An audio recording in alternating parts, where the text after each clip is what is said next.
সত্যজিৎ রায় বেঁচে নেই, খারাপ লাগছে। বেঁচে থাকলে হয়তো শুভেন্দুকে নিয়েই ফেলুদাটা বানাতেন। আমি মনে করি যে ভারতীয় জনতা পার্টির নেতারা সনাতনের কথা বলবে তাদের গালে দুটো করে থাপ্পড় মারা উচিত।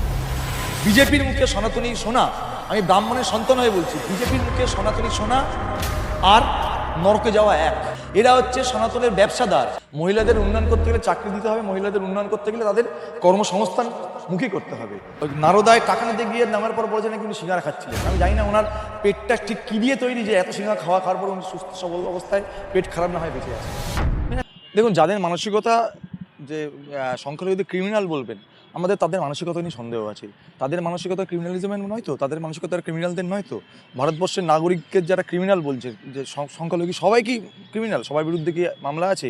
বিজেপিতে কেউ সংখ্যালঘু নেই? তাহলে কি অগ্নিমিত্রপাল বলতে চাইছেন কেন্দ্রের প্রাক্তন মন্ত্রী মুক্তার আব্বাস নাকভি তাহলে তিনিও কি ক্রিমিনাল? তাহলে কি ওই শাহনওয়াজ হোসেন তিনিও তাহলে ক্রিমিনাল?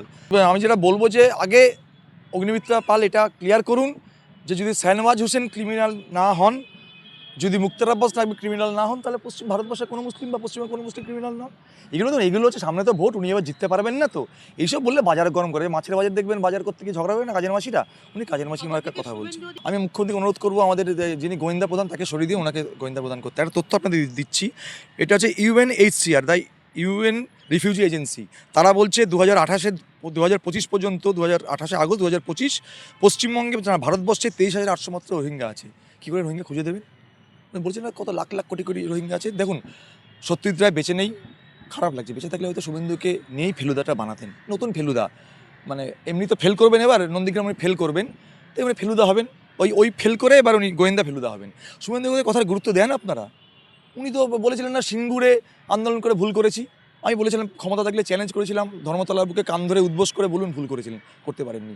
শুভেন্দু অধিকারী তো আপাতমস্তক মিথ্যাবাদী, আপাতমস্তক বাজে কথা বলা, আপাতমস্তক ধর্মীয় বিভাজন তৈরি করে একজন ব্যক্তির খুব লজ্জা যে পশ্চিমবঙ্গের মতো এবং সংস্কৃতিশীল একটা রাজ্যে শুভেন্দু অধিকারীর মতন একজন ছোট মানসিকতার মানুষ বিরোধী দলনেতা। লজ্জা হয় আমাদের। দেখুন, লক্ষ্মীর ভাণ্ডার ভিক্ষা এটা ব্যাপারটা না। আমরা সবসময় মনে করি যে সামাজিক উন্নয়ন দরকার, আবার এটাও মনে করি লক্ষ্মীর ভাণ্ডার দিয়েই সমস্যা সমাধান হবে না।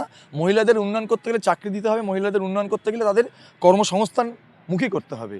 কিন্তু এই যে শুভেন্দু অধিকারী যেটা বলছেন, তার মানে শুভেন্দু অধিকারী কি মমতা অধিকারী নকল করছেন? করবেনি, কারণ একই ঘরের থেকে বেরিয়ে আসা লোক তো। দেখুন, শুভেন্দু অধিকারী 2,000 টাকা 3,000 টাকা শুভেন্দু অধিকারী অনুমতি নিয়েছেন তো, ওনাদের রাজ্য দপ্তরে কেন্দ্রীয় দপ্তরের অনুমতি নিয়েছেন তো। আমি তো শুনেছিলাম শ্রমিক ভট্টাচার্য এরকম কোনো কথাই বলেননি। এখন রাজ্যের বিজেপি সভাপতিকে শ্রমিক ভট্টাচার্য না শুভেন্দু অধিকারী? বিজেপি এটাকে ঠিক আমি বললাম না বোনকে, শুভেন্দু অধিকারী আপাতমস্তক মিথ্যাবাদী একটা লোক দাদা। ওকে নিয়ে বলতে লজ্জা করে, কারণ একটা নির্লজ্জ দোকান কাটা মিথ্যাবাদী জোচ্চোর একটা একটা মানে প্রধান বিরোধী দলনেতা, যিনি নারদায় টাকা নিতে গিয়ে নামার পর বলেছেন নাকি উনি সিঙ্গারা খাচ্ছিলেন। আমি জানি না ওনার পেটটা ঠিক কী দিয়ে তৈরি যে এত সিঙ্গারা খাওয়ার পর উনি সুস্থ সবল অবস্থায় পেট খারাপ না হয় বেঁচে আছেন। না, মিথ্যাবাদী একটা লোক। মানে কোন সনাতন কে ঠিকাদারি দিয়েছে? আমি তো সনাতন, আমি ব্রাহ্মণের ছেলে, আমি গাঙ্গুলি ব্রাহ্মণের ছেলে, আমি বিজেপিকে ঠিকাদারি দিইনি। বিজেপির চেয়ে অনেক বড় সনাতনী আমি। কোন বিজেপি সনাতনের কথা বলছেন? আপনি ভালো কথা বললেন যে যে বিজেপি আমাদের সনাতনীদের সর্বশ্রেষ্ঠ শঙ্করাচার্যকে রাস্তায় ফেলে মারে, সেই বিজেপি সনাতনী কথা বলছে। এরা হচ্ছে সনাতনের ব্যবসাদার। ওই কুরকুরে আছে না, কুরকুরে খেয়ে ফেলে দিতে হয়, এরা সনাতনকে ব্যবহার করে ব্যবসার জন্য। খেয়ে দিয়ে ফেলে দাও। এদের মুখে সনাতনী কথাটা বলা শোনা পাপ। যদি কোনো বিজেপি দল মানে নেতা বলে থাকেন, আমি বলবো গঙ্গা জল দিয়ে আমি কানটা ধুয়ে নিতে চাই বাড়িতে গিয়ে আজকে। বিজেপির মুখে সনাতনী সোনা, আমি ব্রাহ্মণের সন্তান হয়ে বলছি, বিজেপির মুখে সনাতনী সোনা আর নরকে যাওয়া এক। বিজেপি হচ্ছে সনাতনীদের নরকে পাঠানো রাজনৈতিক দল। আমি আবার বলছি, বারবার বলছি, সমস্ত সনাতনীদের আহ্বান করছি, বাড়ির দরজায় বড় বড় করে লিখে রাখুন, যেমন লিখে রাখেন কুকুর হইতে সাবধান, বড় বড় করে লিখে রাখুন বিজেপি হইতে সাবধান, যদি সনাতন ধর্মকে বাঁচাতে চান। এরা সনাতন ধর্মের ব্যবসাদার। যে সনাতন ধর্মের কথা এরা বলেন, যে ভাবধারা এরা বিশ্বাসী করেন, সেই RSSের বাঞ্চ অফ থটস বলে একটি বই আছে, সেই বাঞ্চ অফ থটসে বলা ছিল মহিলারা হচ্ছে যৌন দাসী। যে গোয়ালকার বলেছিলেন, যে গোয়ালকার সনাতনে বড় বড় বুকুনি দেয়, সে গোয়ালকার বলেছিলেন মহিলারা, হিন্দু মহিলারা যৌন দাসী। আমাদের মহিলারা যৌন দাসী? আমাদের মহিলারা মা দুর্গা, আমাদের মহিলারা যৌন দাসী নন। সেটা বিজেপি এখনো বোঝেনি। আসলে বিজেপির ডিএনএতে মিথ্যাবাদী, বিজেপির ডিএনএতে হিন্দু ধর্মকে বিক্রি করে ক্ষমতায় টিকে থাকা। ওই অপদার্থ নরেন্দ্র মোদী, ওই অপদার্থ যোগী আদিত্যনাথ, অপদার্থ শুভেন্দু অধিকারী যেদিনকে বুঝবেন, সনাতনের মিথ্যে বাতেলাবাজি দেবেন না। মানে যোগী আদিত্যনাথ যখন রেপ কেস হয় না, কে বললো আপনাকে? একটা রাজ্যের মানুষ রাজ্যের মেরুদণ্ড।